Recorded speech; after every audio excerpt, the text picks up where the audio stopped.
കർണനെ കാണുവാൻ വേണ്ടി കുന്തിദേവി ഗംഗാനദിക്കരയിലെത്തി. അവിടെ സൂര്യനെ ധ്യാനിച്ച് മിഴികളടച്ച് കർണൻ നിൽക്കുന്നു. കർണൻ കൺതുറന്നു നോക്കിയപ്പോൾ കാണുന്നത് പാണ്ഡവമാതാവായ കുന്തിദേവിയെ.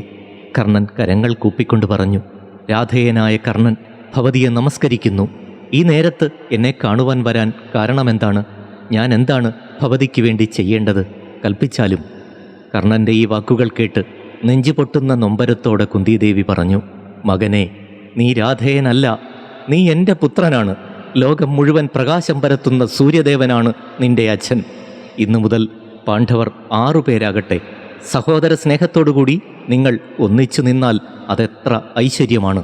നിന്റെ ആജ്ഞ അനുസരിക്കുവാൻ പാണ്ഡവർ മത്സരിക്കും. സൂതപുത്രൻ എന്ന പേര് നിനക്കിനി വേണ്ട. മകനെ കർണ, നീ മടങ്ങി വരൂ. യുധിഷ്ഠിരൻ നിന്നെ ചക്രവർത്തിയായി വാഴിക്കും. കൗരവപാളയത്തിൽ നിന്നും നിന്റെ സഹോദരന്മാരുടെ അരികിലേക്ക് നീ വരില്ലേ മകനെ? യുദ്ധം ഒഴിവാക്കുവാനും അതുകൊണ്ട് സാധിക്കും. മകനെ, ഈ അമ്മയുടെ ആഗ്രഹം നീ സാധിച്ചു തരില്ലേ കർണ?